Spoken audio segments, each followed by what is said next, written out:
ке ми простиш, знам, Медуза МК е апсолутно активна во текот на цела година. Ова не е, можеби, само неделата кога треба да бидете видливи, апсолутно се согласам, тоа што го разговаравме и по телефонскиот разговор кој што го имавме.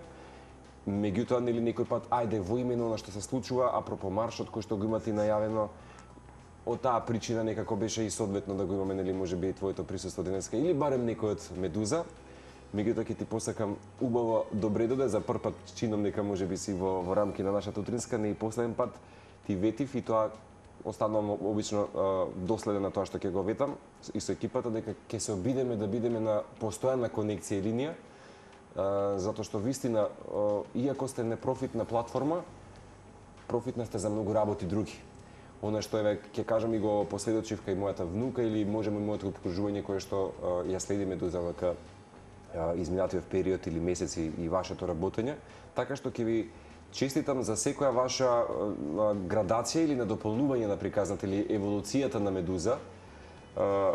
И вистина се надам дека денеска ќе се потопим благодарение на овој разговор во светот на женскиот глас, на пишувањето како израз на слобода и таа некоја ваша феминистичка мисла која што супер е некако проткаена и простор во која што секој пат има некоја приказна која што менува, вклучувајќи го сега и Медуза Токс. Не знам некакова нејасно како изгледа можеби нели овој студиски амбиент. Па нејасно ми од оваа страна, не сум баш навикната често. Не се не сомневам дека ќе биде разговорот добар. Основачка, главна уредничка на Медуза. Малце ќе направиме реминисценција на почетоците, како поттик на тој Никулец, можеби, или визијата или емисијата за самата платформа, која што важно е она што го носите можеби како платформа во духот нели на заедништвото и активизмот кој што го имате и давате просторот на дамите и жените да си се изразуваат, да пишуваат, да бидат видливи, да бидат слушнати и на некој начин како наследство кое што го ставаат во нашата заедница и општество. Меѓу другото, да не забораваме дека ќе го најдеме со тебе и нема да не снема. Парк Жена Борец, символ дека се сеќаваме, бележиме како велите, продолжуваме да се бориме за еднаквост, достоинство и гласот на секоја жена. За жал, можеби, колку што ме држи сеќавање, бистата на големата борка и Вера Јоцич беше сквернавена изминатите години. Јас сеќавам, тоа беше наше прибежиште во средношколските денови, така некако ни беше уживање кога беше тука некако Вера Јоцич. Не знам дали бистата приказната што се случи, нели, знам дека и наши колеги ја споделија за крадењето на истата. Да, пред неколку месеци беше украдена бистата на Вера Јоцик и заради тоа символично оваа година маршот почнува Жена Парк Борец, а завршува кај бистата Вера Јоцик. Ето така. И тоа ќе го споменеме некаде на крај, меѓутоа ќе те вратам сега на твоите првопочетоци. За оние кои што не знаат, бидејќи првпат, нели, мораме да направиме вовед поетеса, авторка, активистка и реков основачка, можеби многу мина те поистоветуваат со Медуза МК. Инаку дипломираш политички науки на УКИМ во рамки на магистерски студии, на што ми е куриозитет за тебе, по културолошки науки престојуваш и студираш во Холандија, Полска, Литванија и Соединените Американски држави. Одлична биографија, мора да признам. И авторка, меѓу другото, на поетските книги Witches of Today или Вештерките денес, Joy in the House или Радоста во хаосот, исто така нешто. Обратно, пардон. 2023, ова е последното нешто што е издадено. И ги немам прочитано, меѓутоа од она што го истражив, твојата поезија се занимава со идентитетот, градот, слободата и женското искуство. Веројатно ова се акумулирано можеби беше за почетокот на Медуза МК, како те вратам сега. Што беше Никулецот? Марко, искрено предолг и многу слоевет беше овој твој вовед и сега не знам од каде да ја пофатам приказнава. Ајде да речеме од ова последнова. Дали се тоа како биографија? Можеби не знам, искрено мислам дека не ми е многу блиско тоа доживување на себе си као ова сум јас во работниот дел од денот, ова сум јас во приватниот, као некако секогаш во животот ми биле спомешани сите идентитети, си ми било као во еден голем хаос што пробувам да го менеджирам, така да уште не знам во основно кога имавме школски весник, почнав да се занимавам како дете со уредување, така да уште тогаш тоа ми беше нека фасцинантна работа, највише од, не знам како да кажам, од технички, содржински аспект, да ги склопуваш и да наоѓаш начин како може мислите, идеите и слично на другите луѓе да функционираат заедно и да раскажат нека приказна. Сето тоа кумулативно. Да, апсолутно. Така што цел живот тоа ми било некоја ситна обсесија и паралелно пишувањето.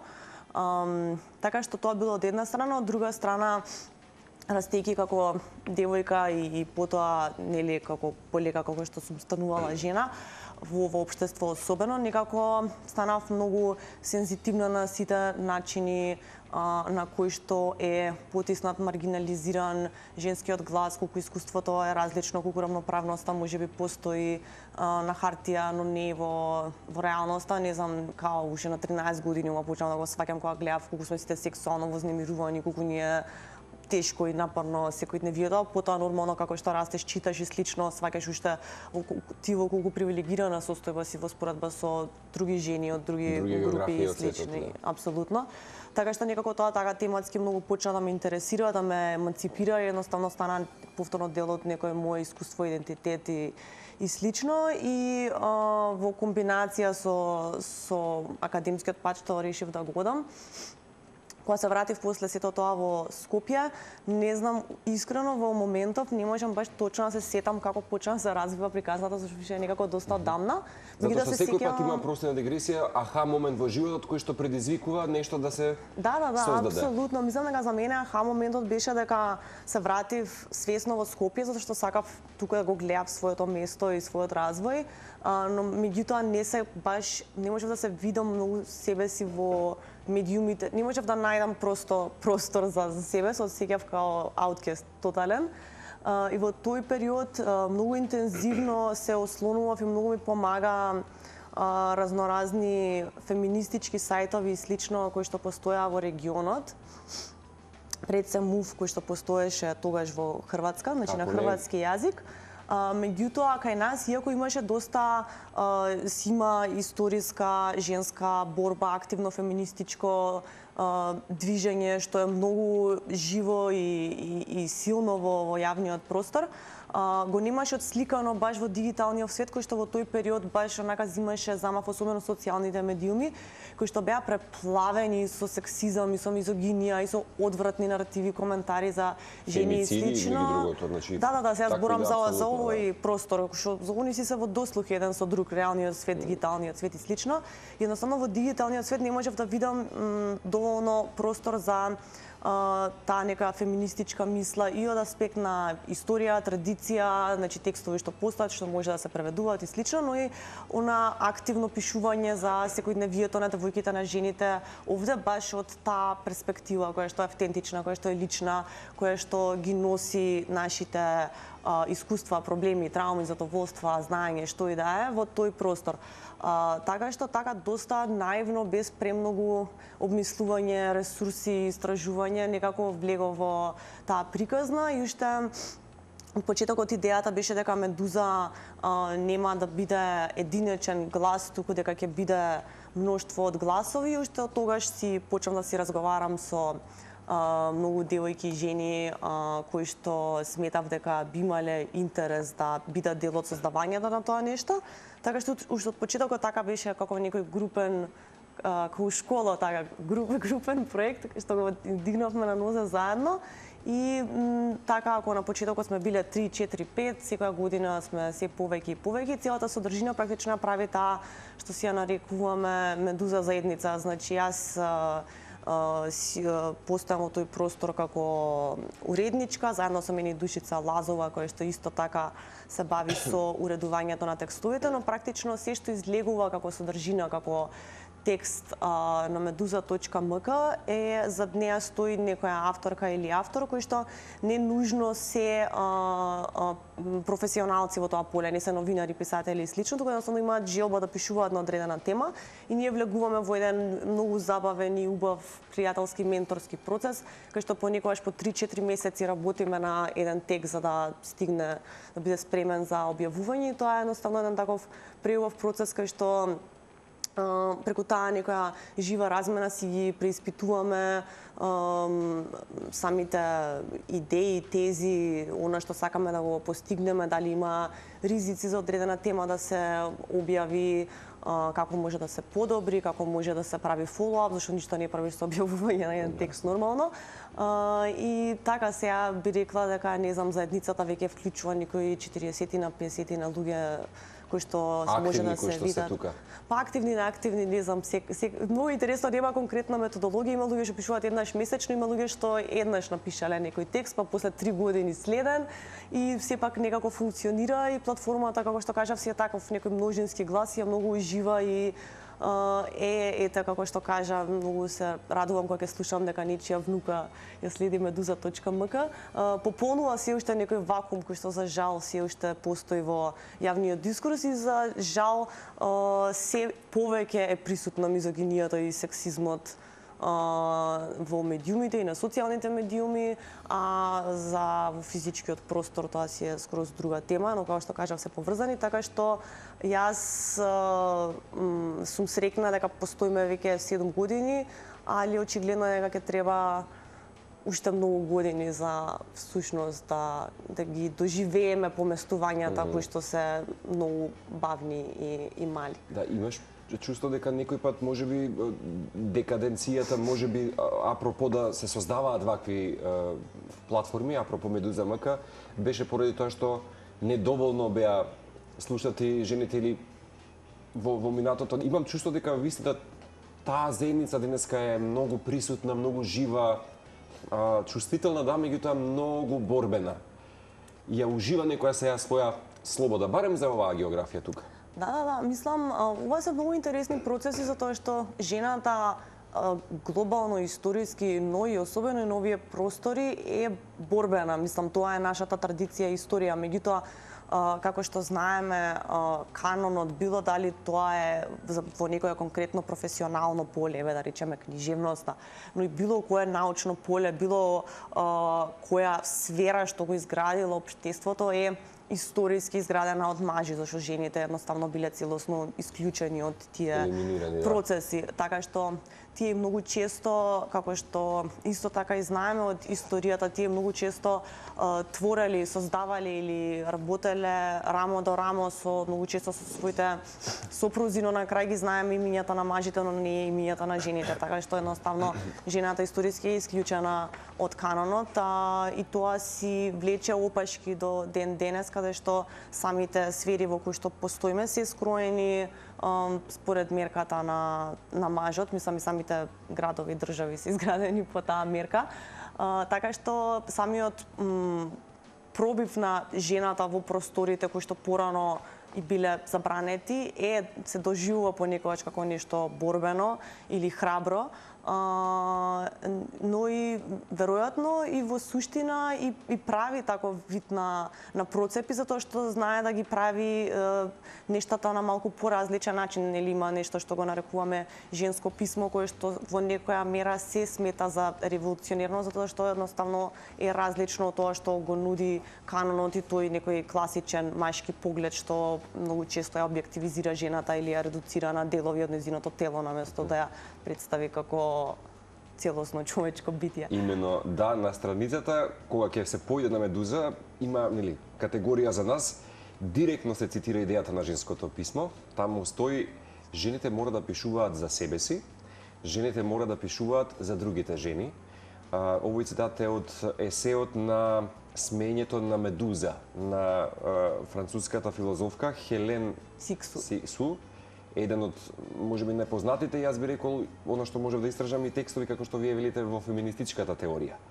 А инаку баш во овој текст се тврди, вели жените долго време беа исклучени од пишувањето и од културниот наратив, затоа мора сами да пишуваат за своите тела, за искуствата, за животот и преку пишувањето може да го освојат, узурпираат јавниот простор и можеби токму оваа идеја ја превзема можеби нели како Медуза да создаде простор баш како што може да се забележи дека ќе пишуваат сега жените во Медуза за телото, за искуството, за општествените неправди, за културата, за личните приказни. Да, ова ни беше како некој лајт мотив, ова е стварно Појдена многу точка. интересен, многу есеј, за жал уште го нема преведено на македонски. Да, поентата е дека не можам во една минута да го сумирам овој есеј, ама ќе кажам нешто што сметам дека е важно, а тоа е дека пишувањето во смеата на Медуза, која што се инспирира и од митот на Медуза, која што често во популарната култура е грешно се пренесува. Медуза практично се одмаздува за тоа што била силувана, така што е една жена која што пробува да си ја врати моќта назад. Низина метафора, да. И да, целата поента е дека пишувањето е како чин е многу интересен телесен ослободувачки процес и практично му го дава централното место на јазикот како креатор на нашата реалност. И затоа е важно дали некој или нешто, некоја појава е представена во јазикот или не, затоа што ако не е представена, ако не можеме да изговориме одредени нешта, тоа е исто како да не постојат. А многу често жените историски немале привилегија да ги изговараат нештата што им се случува, да ги изговараат своите тела, да ги изговараат своите животи. И заради тоа едноставно понекогаш нели може да се каже како толку сериозни работи се случуваат и се толку језиво и страшно као губење на време, се јас да седнам да пишувам као што ке смени тоа светов гори. Меѓутоа навистина ние ако не можеме да замислиме како нешто може да биде поразлично, ние не можеме ни да почнеме да чекориме кон тоа. Ниту направи промена, апсолутно. Да, апсолутно и во историјата за било која борба, не само за женската и за работничката, која што е тесно поврзани со женската и во очи 8 март. Значи нештата почнуваат од мислата, од зборот, потоа од комуникацијата и потоа гледаме како можеме да се организираме, да делуваме и како сакаме утре да изгледа заедницата која што ја креираме заедно практично. Галија, уште нешто, дали пишувањето за телото, интимноста и искуството на некој начин е форма за освојување на јавниот простор денес? Па, јас мислам дека на секој начин е, особено затоа што јавниот простор денес, особено тоа што го нарекуваме нели некоја дигитална сфера, е едноставно во моментов толку сатурирана од и ботовски содржини, и брзи содржини, и повторно една екстремна објективизација на жените, особено со сите тие машки подкасти што се појавија и стварно има едноставно толку многу бука што човек едноставно мислам дека тешко може да стигне до нешто што се занимава со емоција, со суштина, со знаење, со нешто што е втемелено во нешто поголемо од кликбајт. И во таа смисла мислам дека за некој да во вакво време во кое што ние живееме, да го земе времето и да ги истражи процесите што го направиле човекот да биде тоа што е во моментот, а од другата страна да најде публика која што е доволно храбра и сталожена за да му даде 5 минути од својот ден и тие да се сретнат некаде тука помеѓу во тој шум каде што е многу тешко више да се среќаваме, зашто ни е тешко да се слушаме едни со други. Мислам дека е стварно особено важно и многу е страшно што се помалку и помалку се чита, но мислам дека тоа не смее да им биде изговор ниту на издавачките куќи, ниту на медиумите, ниту на било кои работници од медиумскиот културниот простор да престануваат да вложуваат во практично писменоста на луѓето, што тоа е писменост, што на сите нас ни е обврска да продолжиме да вложуваме во тоа, затоа што ќе бидеме едноставно постојано обкружени со такви некои најмногу дводимензионални представи на нашите искуства. И особено во нашата средина ова е многу важно, затоа што се уште некои работи се сметаат за табу што треба едноставно да бидат па веќе и повеќе од нормализирани. И се случува некоја ретрадиционализација и во една таква атмосфера е особено важно човек да може да си ја напише својата вистина. Ете толку едноставно тоа ќе го кажам, но меѓутоа не е воопшто лесно, затоа што стварно живееме во мала средина кај што не сме воопшто охрабрувани да бидеме отворени, да зборуваме за тоа што на вистина ни се случува и на тој начин да пратиме порака дека луѓето кои што поминуваат низ нешто слично не се сами, затоа што ние сме стварно задоени со некоја идеја дека се што ни се случува е срамота, се што ни се случува треба да го пикаме под тепих. Многу често жртвите сметаме дека се криви за тоа што им се случува баш заради оваа култура на гајање на тишина. И јас мислам дека нема ништо поважно од тоа едноставно да зборуваме за многу човековите искуства што ни се случуваат и на тој начин да градиме заедници, пријателства и да си помагаме едни на други. Јасно. И верувам и дека колку и да не го препознаваш, можеби ќе го спознаеш кај некого, меѓутоа верувајте ми дека Медуза претпоставам чекор по чекор прави да не бидеме само пасивни наблюдувачи, ами да бидеме можеби нели и критичка маса која што ќе го крене својот глас.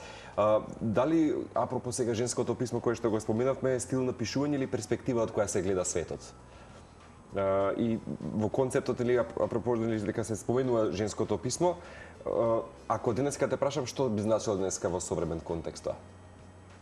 Ова е многу интересно прашање што може да можам самата од двете страни да си аргументирам и да си контрирам. Да давам слоеви ти можеби воведи ќе го најдеме заедничкиот јазик. Не, интересно е. Јас мислам дека за мене, ако гледаме историски, апсолутно е и стил на пишување и перспектива, затоа што тие две се секогаш во комуникација, односно перспективата го информира стилот. Истовремено некои би рекле, а во одредени случаи и јас би го рекла истото, дека нема потреба да се врамува нешто што е напишано од жена како женско писмо, затоа што си е едноставно писмо, затоа што кога врамуваме нешто како женско писмо, кажуваме дека постои нешто што е универзално, а тоа е тоа што е напишано од маж, а се друго што е напишано од човек од некој друг идентитет му даваме некоја етикетичка и го ставаме во некоја подкатегорија.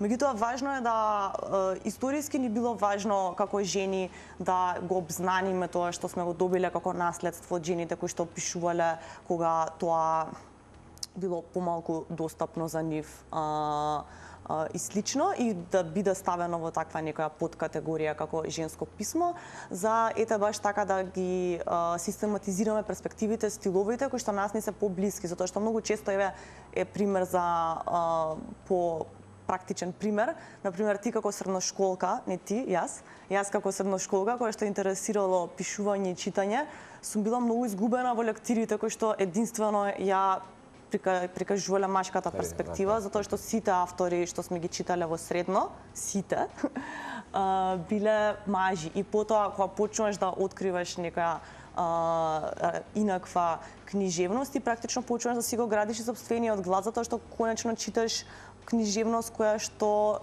со која што можеш да се поврзеш и која што го представува твоето животно искуство на по близок начин, и затоа е фино дека постојат некои, дека сме кажале да еве ова е женското писмо и ова е стилот што го асоцираме со тоа или перспективата, но денес мислам дека нема потреба да на тој начин да ги гледаме нештата, туку треба баш да буткаме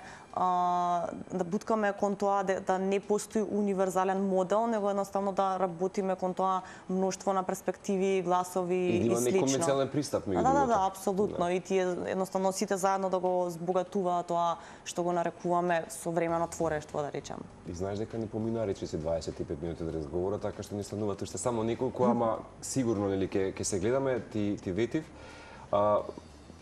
Ке се обидам, едно прашање само да споменеме за Медуза Токс. Исто така се сеќавам дека тоа беше експанзивно во периодот можеби на пандемијата, ако не грешам. Тогаш и започна приказната со Медуза Токс. Можеби да ти инсерти од колегите ги илустрира овие наши разговори. Се уште продолжува новата сезона, да речеме, гледам дека добро врви, нели, и на некој начин тој подкаст кој што го имали таа видео содржина. Претпоставам дека си продолжувате катадневно да ги мапирате тие овои приказни, и секако тука би го споменал уште еднаш маршот кој што би го најавиле за сите да се вклучат. И за двете работи да кажам нешто? И за двете оставам за Медуза Токс.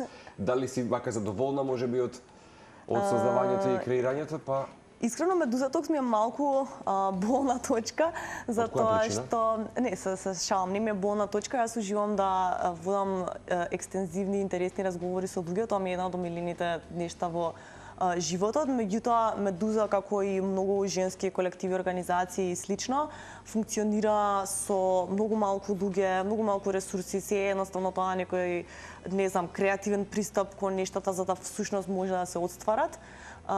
И понекогаш едноставно е напорно колку малку луѓе создаваат толку многу нешта.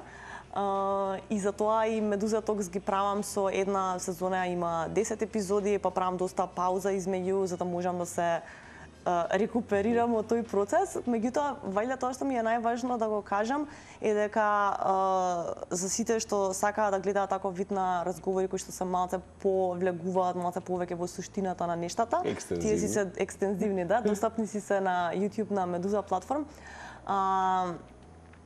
Важно ми е да бидам дел од луѓето во оваа земја кои што се занимаваат со архивирање на знаење и на малку по, како што кажав, суштински пристап кон нештата, затоа што стварно мислам дека ни се сатурирани сите јавни простори со брзи информации кои што немаат никаква суштина.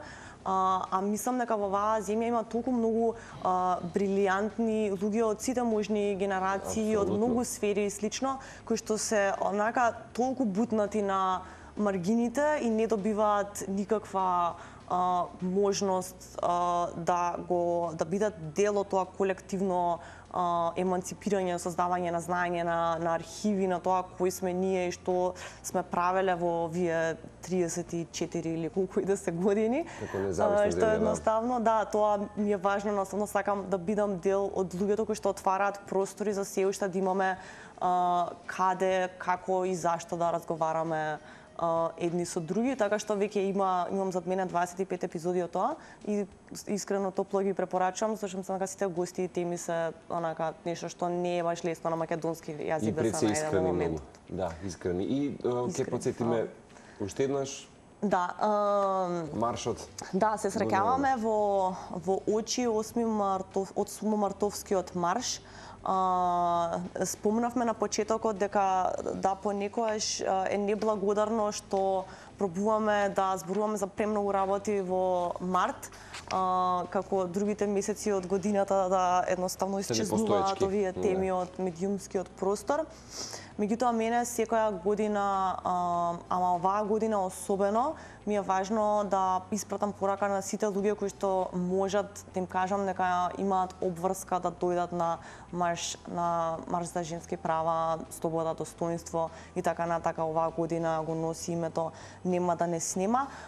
Слоганот групата на луѓе што го организираме маршот оваа година, слоганот беше инспириран од крадењето на бистата на Вера Јоци, кое што ете во име на тоа што го зборувавме досега е важен и клучен дел од културното наследство на оваа земја, меѓутоа не беше ни спомнато и пола од луѓето не ни знаа дека украдена и дека веќе веројатно никогаш нема повторно да ја видиме, едно исклучително дело кое што е направено од незината сестра. Така што слоганот беше инспириран од тоа и кон тие некои напори да се избрише женската и феминистичката историја од нашето постојање, да се представи како нешто што не е автохтоно, како нешто што е увезено, како нешто што контрира на семејството и традиционалните вредности, како ние да сме некои узурпатори од надвор што сакаат нешто да го сменат кодот на македонскиот народ, а всушност женската борба е наша традиција. Меѓутоа, за жал, тоа исто така како слоган беше и донесено и во релација со тоа што насилството кон жените е рекордно во изминатата 2025 година, исто како и фемицидите кои што се најбројни од кога ја следиме состојбата со фемицидите во државата и заврши со случајот на смртта на Ивана и Катја пред минатата неколку недела. недели, Така што мислам ако тоа не им вели на луѓето дека алармот црвен мора да биде вклучен и дека не само што жените ги добија сите права и се им е супер, туку онака буквално се бориме за да Тоа е преживееме. екlatantен пример меѓу другото. Така што не знам повеќе што тоа можам да кажам, освен дека е буквално граѓанска обврска луѓе да се Колку часот е занимаваат со ова Калија? прашање. Точно. Тоа е важно, Марко, фала ти што ме потсети. Се собираме во 12 часот во Жена парк Борец во недела на 8 март. Мене ми е многу криво што мора да го завршиме разговорот, а знам дека има уште многу материјал за разговор, ама да си ветиме дека за скоро Медуза ќе приде или ќе пристигне на наша адреса повторно. Ако ме поканиш, јас ќе ја прифатам поканата. Мене ми е многу драго што и воопшто денеска дојде. Фала ти. Продолжи. Како и да е, продолжи и со интензитетот, садо и надеж и биди борката на со многу оние протагонисти во приказната на Медуза и во нашите очи и во очите на младата генерација и само напред. Искрено. Фала ти.